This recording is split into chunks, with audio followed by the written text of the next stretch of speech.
আসসালামু আলাইকুম। সবাইকে স্বাগত জানাচ্ছি আমি নাইম ফাথম মুবিন। শুরুতে সংবাদ শিরোনাম। বাংলাদেশের সর্বশেষ গুরুত্বপূর্ণ আপডেট সংবাদে আপনাকে স্বাগত। শুরুতেই সংবাদ শিরোনাম, পরে বিস্তারিত।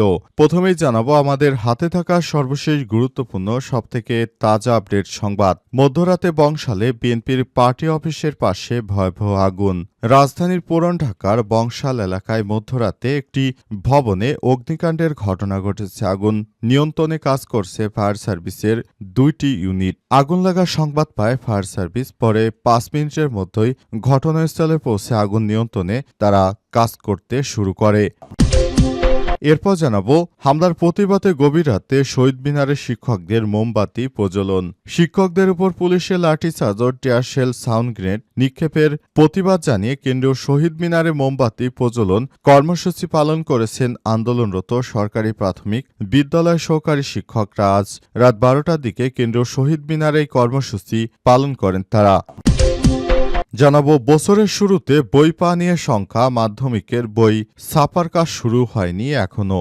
বছরে 10 মাসের বেশি সময় পার হলেও মাধ্যমিক স্তরের 3 শ্রেণীর প্রায় 12.5 কোটি পাঠ্য বই ছাপার কাজ এখনো শুরুই হয়নি। এতে নতুন বছরের শুরুতে অর্থাৎ আগামী 1 জানুয়ারি মাধ্যমিক শিক্ষার্থীদের পাঠ্য বই পাওয়া নিয়ে শঙ্কা তৈরি হয়েছে। গত বছরের মতো এবারও শিক্ষার্থীদের হাতে সব বই তুলে দিতে 2-3 মাস সময় লেগে যেতে পারে বলে জানিয়েছে সংশ্লিষ্টরা। এনসিটিভির তথ্য অনুযায়ী 2026 সালে নতুন শিক্ষাবর্ষের বিনামূল্যে বিতরণের জন্য যে বই দেওয়া কথা ছিল সেগুলো যথাসময়ে দিতে পারবে না। জানাবো বাবলাকে খুন করতে আসে 50 জন অস্ত্রধারী ছিল AK-47। চট্টগ্রাম শহর থেকে মাত্র কয়েক কিলোমিটার দূরে বাইজিদ থানায় আতরার দীপু, সেখান থেকে আরও কয়েক কিলোমিটার ভেতরে চালিতাতলী খন্দকার পাড়া, সেখানে এক রক্তাক্ত ঘটনা ঘটে। বিএনপির প্রার্থী এরশাদুল্লাহর গণসংযোগে ঢুকে প্রকাশ্যে গুলি করে হত্যা করা হয় পুলিশের তালিকাভুক্ত শীর্ষ সন্ত্রাসী সরওয়ার হোসেন বাবলাকে। তবে এই ঘটনায় বিএনপি জামাতকে দায় দিতে চেয়েছিল, কিন্তু জামাতের সঙ্গে জড়িত নয়। উল্টো বিএনপি নেতাদের প্রশ্ন করা হলে আপনাদের সমাবেশে ওয়ারেন্টভুক্ত আসামি কি করে, এই প্রশ্নের কোনো সদুত্তর দিতে পারেনি বিএনপি। এবং সর্বশেষ জানাবো গণভোট সহ 5 দফা দাবি না মানলে 11 তারিখ জনসভা থেকে কঠোর কর্মসূচি জামাত সহ 8 দলের লিয়াজো কমিটির। আগামী 11 নভেম্বর রাজধানীতে সমাবেশ সফল করার আহ্বান জানিয়েছে আন্দোলনরত 8 দলের নেতারা। অবিলম্বে জুলাই সনদ বাস্তবায়নের আদেশ জারি এবং জাতীয় নির্বাচনের পূর্বে গণভোট সহ 5 দফা দাবিতে সমাবেশ অনুষ্ঠিত হবে। প্রিয় দর্শক, এতক্ষণ শুনছিলেন সংবাদ শিরোনাম, এবারে বিস্তারিত। তবে তার আগে বন্ধুরা অনুরোধ থাকবে এই সংবাদটিতে একটি লাইক দিন। এই চ্যানেলে আপনি নতুন হয়ে থাকলে আমাদের সংবাদটি দেখতে দেখতে চ্যানেলটি সাবস্ক্রাইব করে রাখুন। কমেন্ট করে বন্ধুরা আপনার মূল্যবান মতামত জানিয়ে দিন আপনি বিশ্বের কোন দেশ থেকে বা বাংলাদেশের কোন স্থান থেকে আমাদের সংবাদটি দেখছেন এবং শুনছেন। আর বন্ধুরা সংবাদটি আপনার সোশ্যাল মিডিয়া ফেসবুকে শেয়ার করে বন্ধুদেরও দেখার সুযোগ করে দিন। এবারে বিস্তারিত। মধ্যরাতে বংশালে বিএনপির পার্টি অফিসের পাশে ভয়াবহ আগুন।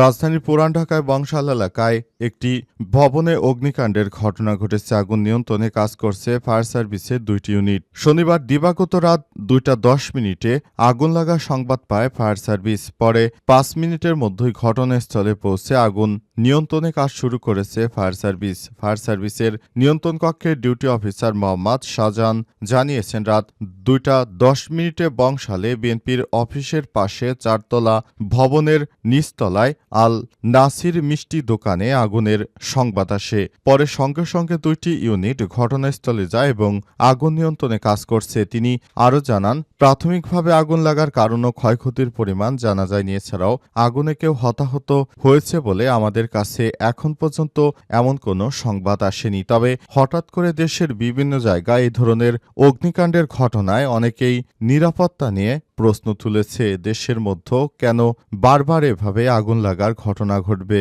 এটি হয়তো পরিকল্পিত কোনো আগুনও হতে পারে, কারণ দেশের মধ্যে কয়েকদিন পরই আগুন লাগার সংবাদ আসলে সবাইকে হতাশার মধ্যে রেখেছে।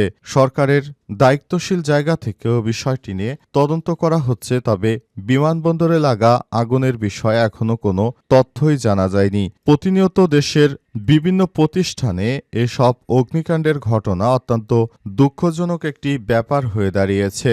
এই ধরনের অগ্নিকাণ্ড থেকে সবাইকে বাঁচার জন্য আরও সতর্ক অবস্থানে থাকতে হবে, যাতে করে দেশের মধ্যে এই ধরনের কোনো আগুনের ঘটনাই না ঘটে।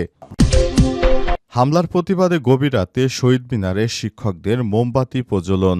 শিক্ষকদের উপর পুলিশের লাঠিচার্জ ও টিয়ার সাউন্ড গ্রেনেড নিক্ষেপের প্রতিবাদে কেন্দ্রীয় শহীদ মিনারে মোমবাতি প্রজ্বলন কর্মসূচি পালন করছেন আন্দোলনরত সরকারি প্রাথমিক বিদ্যালয়ের সহকারী শিক্ষকরা। আজ রাত 12টার দিকে কেন্দ্রীয় শহীদ মিনারে কর্মসূচি পালন করেন তারা। রাতে কেন্দ্রীয় শহীদ মিনারে গণমাধ্যম কর্মীদের সঙ্গে আলাপকালে প্রাথমিক শিক্ষক দাবি বাস্তবায়ন পরিষদের আহ্বায়ক শামসুদ্দিন মাসুদ জানান, ইতিমধ্যে 3 দফা দাবি আদায়ে আমাদের কর্মসূচি ঘোষণা করা হয়েছে। দাবি আদায়ে রোববার কেন্দ্রীয় শহীদ মিনারে শিক্ষকরা অবস্থান কর্মসূচি পালন করবেন। পাশাপাশি সারা দেশে সব প্রাথমিক বিদ্যালয়ে একযোগে অনির্দিষ্টকালের জন্য পূর্ণদিবস কর্মবিরতি পালন করা হবে। এছাড়াও রোববার শিক্ষকদের সঙ্গে আলোচনা করে পরবর্তী কর্মসূচি ঘোষণা করা হবে। এদিকে 10ম গ্রেডে বেতনসহ 3 দফা দাবি আদায়ে কেন্দ্রীয় শহীদ মিনারে অবস্থান কর্মসূচি পালন করছেন আন্দোলনরত শিক্ষকরা। দাবি পূরণ না হওয়া পর্যন্ত শহীদ মিনার ছাড়বেন না বলেও ঘোষণা দিয়েছেন তারা। ফলে গভীর রাতেও খোলা আকাশের নিচে পলিথিন, মাদুর ও বিছানার চাদর বিছিয়ে অবস্থান করছেন তারা। এর আগে শনিবার বিকালে 3 দফা দাবিতে শাহবাগে আন্দোলনরত প্রাথমিক শিক্ষকদের মিছিল ছত্রভঙ্গ করে দেয় পুলিশের সদস্যরা। বছরের শুরুতেই বই পাওয়া নিয়ে সংখ্যা, মাধ্যমিকের বই ছাপানোর কাজই শুরু হয়নি এখনো। বছরে 10 মাসের বেশি সময় পার হলেও মাধ্যমিক স্তরে 3 শ্রেণী 12.5 কোটি পাঠ্য বই ছাপার কাজ এখনো শুরুই হয়নি। এতে নতুন বছরের শুরুতে অর্থাৎ আগামী 1 জানুয়ারি মাধ্যমিকের শিক্ষার্থীদের পাঠ্য বই পাওয়া নিয়ে শঙ্কা তৈরি হয়েছে। গত বছরের মতো এবারও শিক্ষার্থীদের হাতে সব বই তুলে দিতে 2-3 মাস সময় লেগে যেতে পারে বলেও জানিয়েছে সংশ্লিষ্টরা। এনসিটিভি তথ্য অনুযায়ী 2026 সালের শিক্ষাবর্ষে বিনামূল্যে বিতরণের জন্য প্রাথমিক স্তরে প্রায় 8,49,25,000 এবং মাধ্যমিক স্তরে প্রায় 21,40,00,000 বইয়ের চাহিদা রয়েছে। আগের বছরের তুলনায় এবার মোট বইয়ের সংখ্যা কিছুটা কম। প্রাথমিক এবং ইবতেদায়ী 5ম শ্রেণীর বই ছাপানোর কাজ শেষ পর্যায়ে। ইতিমধ্যেই 62% উপজেলা পর্যায়ে পৌঁছে গেছে বই। ফলে প্রাথমিকের বই যথাসময়ে শিক্ষার্থীদের হাতে পৌঁছাতে পারবে সংস্থাটি। তবে বছরের শুরুতে মাধ্যমিকের পুরো বই প্রাপ্তি নিয়ে অনিশ্চয়তার সৃষ্টি হয়েছে। নতুন করে দেখা দিয়েছে অনিশ্চয়তা। এই ধরনের অনিশ্চয়তা কাটানোর জন্য সরকারের পক্ষ থেকে যে কোনো ধরনের ব্যবস্থা গ্রহণ করা উচিত। তা না হলে আবার সঠিক সময় শিক্ষার্থীরা বই না পেলে তারা পড়াশোনায় অনেক পিছিয়ে পড়তে পারে। তাই সরকারকে এ ব্যাপারে আরও দায়িত্বশীল ভূমিকা পালন করা উচিত। তা না হলে দেশের মধ্যে আবারও বিশৃঙ্খল পরিস্থিতি তৈরি হতে পারে, যেটা দেশের সবার জন্য অত্যন্ত দুঃখজনক একটি ব্যাপার হয়ে দাঁড়াবে।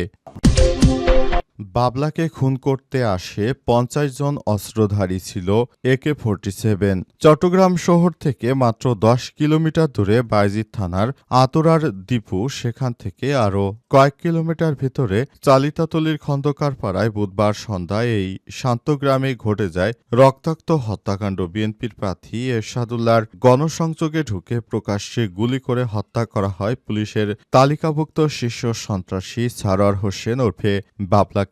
প্রত্যক্ষদর্শী ও গোয়েন্দা সূত্র বলছে, হত্যার মিশনে অংশ নেয় প্রায় 50 জন অস্ত্রধারী সন্ত্রাসী। তাদের হাতে ছিল দেশীয় অস্ত্রের পাশাপাশি কয়েকটি AK-47, অত্যাধিক আধুনিক রাইফেল। খুনিরা এসেছিলেন রাউজানের বিভিন্ন পাহাড়ি এলাকা থেকে, যেখানে বর্তমান অবস্থান করছে বড়সা জাতের সহযোগীদের একটি সশস্ত্র দল। চালিতাতলীতে খন্দকারপাড়া এলাকায় ঢুকতেই শুক্রবার নিস্তব্ধতা যেন আরও ভারী হয়ে আসে। খুন হওয়া বাবলার বাড়িতে গেলে দেখা যায় শোকের নীরবতা উঠানে জড়ো আত্মীয় স্বজন, কেউ নিঃশব্দে বসে, কেউ চুপচাপ চোখ মুছছেন। বাড়ির পেছনে ছোট উঠানে নতুন লাগানো কয়েকটি গাছ, পাশে মাটিতে পড়ে বাবলার পুরনো একজোড়া জুতো, যেন কিছুক্ষণ আগেও জীবন ছোঁয়া ছিল এখানে। পুলিশ বলছে ৫ তারিখে এই হত্যাকাণ্ডের ঘটনাটা আমাদেরকে বিবেকে নাড়া দিয়ে গেল।